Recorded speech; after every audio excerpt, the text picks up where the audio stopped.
ತುಳುನಾಡು ದೈವ ದೇವರುಗಳ ನಾಡು.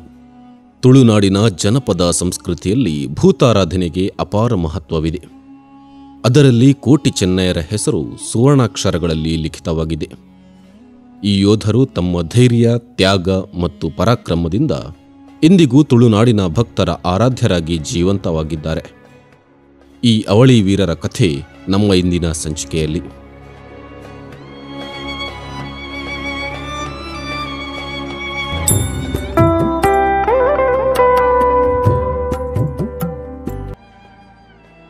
ಎಲ್ಲರಿಗೂ ನಮಸ್ಕಾರಗಳು. ನಾನು ಬಗ್ಗ ಪೂಜಾರಿ ಯಾನೆ ಉಮೇಶ್ ಎನ್ ಕೋಟಿಯನ್, ಕಾಪು ತಾಲೂಕಿನ ಕುತ್ಯಾರು ಗ್ರಾಮದ ಶ್ರೀ ಬ್ರಹ್ಮಬೈದರ ಗರಡಿಯ ಗಡಿಕಾರನಾಗಿ ಸೇವೆಯಲ್ಲಿ ಮಾಡ್ತಾ ಇದ್ದೇನೆ. ನಾಗಬ್ರಹ್ಮರ ಸೃಷ್ಟಿಯ ಈ ತುಳುನಾಡಿನ ಪಂಚವರ್ಣದ ಮಣ್ಣಿನಲ್ಲಿ ಕಾರ್ಣಿಕದ ಶಕ್ತಿಗಳು ತಮ್ಮ ಕಾರ್ಣಿಕವನ್ನು ಮೆರೆದು ಇಲ್ಲಿ ದೈವತ್ವಕ್ಕೆ ಏರಿ ಪ್ರಸ್ತುತ ತುಳುನಾಡು ದೈವ ದೇವರುಗಳ ಕಾರ್ಣಿಕದ ಬೀಡಾಗಿದೆ. ಇಂಥ ಕಾರ್ಣಿಕದ ಬೀಡಿನಲ್ಲಿ ಕೋಟಿ ಚೆನ್ನಯರು ಇತಿಹಾಸ ಪುರುಷರಾಗಿದ್ದಾರೆ.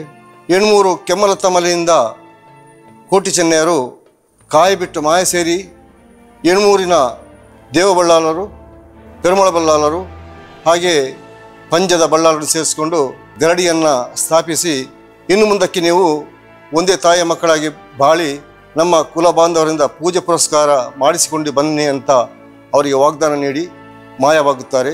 ಬ್ರಹ್ಮಬೈದೇವರುಗಳ ಕುಲದೇವರಾದ ಕೆಮ್ಮಲತ ನಾಗಬ್ರಹ್ಮರ ಶರೀರ ವಾಣಿ ಆಗ್ತದೆ. ಮಕ್ಕಳೇ, ನೀವು ತುಳುನಾಡಿಗೆ ಇಳಿದು ತಮ್ಮ ಕಾರ್ಣಿಕವನ್ನು ತೋರಿಸಿ ಎಂದು ಅಪ್ಪಣೆ ಕೊಡುತ್ತಾರೆ. ಹಾಗೆ ಅವರು ತುಳುನಾಡಿಗೆ ಇಳಿಯುವ ಮೊದಲು 7 ಗಂಗೆ ಸ್ನಾನವನ್ನು ಮಾಡಲು ಹೋಗುತ್ತಾರೆ. 7 ಗಂಗೆ ಸ್ನಾನ ಮಾಡಿ ಅವರಿಗೆ ತೋರಿ ಬರುವ ಕ್ಷೇತ್ರವೇ ಎಲ್ಲೂರಿನ ಕಾಶಿಯಿಂದ ಬಂದ ಉಲ್ಲಾ ಎಂದೇ ಪ್ರಾಖ್ಯಾತಿ ಪಡೆದಂಥ ಎಲ್ಲೂರು ವಿಶ್ವನಾಥ ದೇವರು. ಎಲ್ಲೂರು ವಿಶ್ವನಾಥ ದೇವರ ದರ್ಶನ ಮಾಡಲು ಬಂದಾಗ ಅಲ್ಲಿ ತಮ್ಮ ಆಲಯ ನಿರ್ಮಾಣಕ್ಕೆ ಸ್ಥಳ ಬೇಡುತ್ತಾರೆ ದೇವರಲ್ಲಿ. ಆಗ ದೇವರು ಹೇಳುತ್ತಾರೆ, ನನ್ನನ್ನು ಕಾಶಿಯಿಂದ ತಪಸ್ಸು ಮಾಡಿ ಕುತ್ಯಾರ ಅರಸರು ಇಲ್ಲಿ ದೇವಸ್ಥಾನವನ್ನು ಕಟ್ಟಿದ್ದಾರೆ. ನೀವು ಈ ಪ್ರದೇಶವನ್ನು ಆಳುವಂಥ ಕುತ್ಯಾರು ಅರಮೆಗೆ ಹೋಗಿ ಆ ಅರಸರ ಹತ್ರ ಕೇಳಿ ಅಂತ ಹೇಳ್ತಾರೆ. ಆ ಸಂದರ್ಭದಲ್ಲಿ ಕುತ್ಯಾರು ಅರಸರಲ್ಲಿ ಅವರು ತಮ್ಮ ಭಿನ್ನವಿಸಿಕೊಂಡಾಗ ಕುತ್ಯಾರು ಅರಸರು ಹೇಳ್ತಾರೆ, ಇಂಥ ಶಕ್ತಿಗಳು ತುಂಬ ಬರ್ತದೆ, ಹಾಗೆ ಜಾಗ ಕೊಡಲು ಆಗುವುದಿಲ್ಲ, ನಿಮ್ಮ ಕಲೆ ಕಾರ್ಣಿಕ ತೋರಿಸಿ ಆಮೇಲೆ ನಿಮಗೆ ನೋಡು ಅಂತ ಹೇಳ್ತಾರೆ. ಆ ಸಂದರ್ಭದಲ್ಲಿ ನನ್ನ ಕುಟುಂಬದ ಹಿರಿಯರಾದಂಥ ಮೈಂದ ಪೂಜಾರಿಯವರು ಈ ಸ್ಥಳಭಾಗದಲ್ಲಿ ಕೇಂಜಮಲೆಯಲ್ಲಿ ಒಂದು ಉನ್ನತವಾದ ದೈವಿಕ ಶಕ್ತಿಯನ್ನು ಒಳಗೊಂಡಂಥ ವ್ಯಕ್ತಿಯಾಗಿರ್ತಾರೆ. ಅವರು ತನ್ನ ವೈದ್ಯ ವೃತ್ತಿಯನ್ನು ಮಾಡಿಕೊಂಡು ಬರತಕ್ಕಂಥ ಆ ಸಂದರ್ಭದಲ್ಲಿ ತನ್ನ ವೈದ್ಯ ವೃತ್ತಿಗೆ ಬೇಕಾದಂಥ ಅಮೃತವನ್ನು ತೆಗೆಯಲು ತೆಂಗಿನ ಮರವನ್ನು ಏರಿ ಅದರ ಕಾಯಕವನ್ನು ಮಾಡಿಕೊಂಡಿರ್ತಕ್ಕಂಥ ಸಂದರ್ಭದಲ್ಲಿ ಕೋಟಿ ಚೆನ್ನಯರು ನಮಗೆ ಬೇಕಾದಂಥ ಸೂಕ್ತ ವ್ಯಕ್ತಿ ಈ ಮೈಂದ ಪೂಜಾರಿ ಎಂದು ಅನಿಸಿ ಅಷ್ಟೇ ದೊಡ್ಡದ ತಾಳೆ ಮರದ ಎತ್ತರದಷ್ಟೇ ವ್ಯಕ್ತಿಗಳಾಗಿ ಅವರು ಕಿವಿಯಲ್ಲಿ ಮಾತಾಡುತ್ತಾರೆ. ಕಿವಿಯಲ್ಲಿ ಮಾತಾಡಿ ಆ ಮರವನ್ನು 3 ಸಲ ನೆಲಕ್ಕೆ ಬಗ್ಗಿಸುತ್ತಾರೆ. 3 ಸಲ ನೆಲಕ್ಕೆ ಬಗ್ಗಿಸೋದ್ರಿಂದ ಚೋದ್ಯ ಆಗ್ತದೆ ಮೈಂದ ಬೈದ್ಯರಿಗೆ.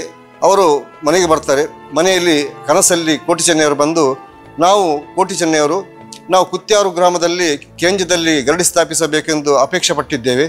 ಅದಕ್ಕಾಗಿ ಅರಸರಲ್ಲಿ ಹೋದಾಗ ಅರಸರು ತಮ್ಮ ಕಲೆ ಕಾರ್ಣಿಕವನ್ನು ತೋರಿಸಲು ಹೇಳಿದ್ದಾರೆ ಅಂತ ಹೇಳ್ತಾರೆ. ಆವಾಗ ಇವರು ಎಚ್ಚರಾಗ್ತದೆ. ಎಚ್ಚರಾದಾಗ ನೀನು ನಾಳೆ ಹೋಗಿ ಅರಸರ ಹತ್ರ ನಮ್ಮಲ್ಲಿ ಗರಡಿ ಕಟ್ಟಲು ಸ್ಥಳ ಕೇಳಬೇಕೆಂದು ಹೇಳ್ತಾರೆ. ಆ ರೀತಿ ಮೈಂದ ಬೈದ್ಯರು ಅರಸರಲ್ಲಿ ಹೋದಾಗ ನಿನಗೆ ಅವರು ಕನಸಲ್ಲಿ ಬಂದಿದ್ದಾರಾ? ಹಾಗಾದರೆ ಕನಸಲ್ಲಿ ಬಂದದ್ದಾದ್ರಿಂದ ನಾವು ನಿನಗೆ ಒಂದು ಅಗ್ನಿ ಪರೀಕ್ಷೆಯನ್ನು ಮಾಡ್ತೇವೆ, ಆ ಅಗ್ನಿ ಪರೀಕ್ಷೆಯಲ್ಲಿ ನೀನು ತೇರ್ಗಡೆಯಾದರೆ ನಾವು ಗರಡಿಯನ್ನು ಕಟ್ಟಿಸಿಕೊಡುತ್ತೇವೆ ಅಂತ ಅರಸರು ಹೇಳುತ್ತಾರೆ. ಆಗ ಈ ಮೈಂದ ಬೈದ್ಯರಿಗೆ ಪುನಃ ಹೆದರಿಕೆ ಆಗ್ತದೆ, ಇದೆಂಥ ಅಗ್ನಿ ಪರೀಕ್ಷೆಪ್ಪ ಅಂತ. ಪುನಃ ಬಂದು ಮಲಗ್ತಾರೆ. ಮಲಗಿ ಮನೆಗೆ ಬಂದಂಥ ಕೋಟಿ ಚೆನ್ನಯರು ಈಗಲೂ ನಮ್ಮ ಮನೆಯಲ್ಲಿ ಒಂದು ಕಲ್ಲುಂಟು, ಆ ಕಲ್ಲಲ್ಲಿ ಕೂತ್ಕೊಂಡು ಇವರನ್ನು ಕರೀತಾರೆ, ನೀನು ಹೆದರಬೇಡ, ಅಗ್ನಿ ಪರೀಕ್ಷೆಯಲ್ಲಿ ನೀನು ಪಾಸ್ ಆಗುತ್ತೆ, ನಾವು 3 ಎಲೆ ಗಂಧದ ಎಲೆಯನ್ನು ತೆಗೆದುಕೊಡ್ತೇವೆ, ಆ ಗಂಧದ ಎಲೆಯನ್ನು ಒಂದು ಸೊಂಟಕ್ಕೆ ಸಿಕ್ಕಿಸಿಕೊಳ್ಳು, ಒಂದು ಹಣೆಗೆ ಹಚ್ಚಿಕೋ, ಒಂದು ನೀನು ಮಂತ್ರಿಸಿಕೊಂಡು ಇರು ಅಂತ ಹೇಳ್ತಾರೆ. ಅಲ್ಲಿ ಅಗ್ನಿ ಪರೀಕ್ಷೆ ಅಂದರೆ 7 ರಾತ್ರಿ 7 ಹಗಲು ಬಿಸಿ ಎಣ್ಣೆಯನ್ನು ಕುದಿಸುತ್ತಾರೆ.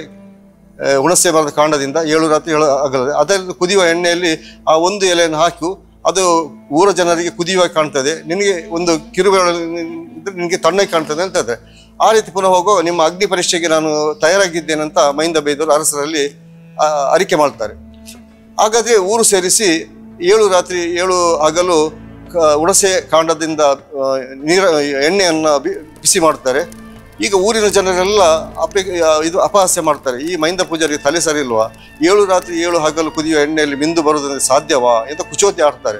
ಆದರೂ ಛಲ ಬಿಡದ ಮೈಂದ ಬೈದರು ಬ್ರಹ್ಮಬೈದರು ಆರಾಧನಾ ಭಕ್ತರಾಗಿದ್ದುಕೊಂಡು ದೈವ ಪಿಲ್ಚಂಡಿಯನ್ನು ಆರಾಧಿಸಿಕೊಂಡು ಬಂದಂಥ ದೈವಿಕ ಪುರುಷರಾಗಿದ್ದರಿಂದ ಆ ಸಂದರ್ಭದಲ್ಲಿ 7 ರಾತ್ರಿ 7 ಹಗಲು ಕುದಿಯುವ ಎಣ್ಣೆಯಲ್ಲಿ ಜನ ಸೇರಿದ್ದಾರೆ.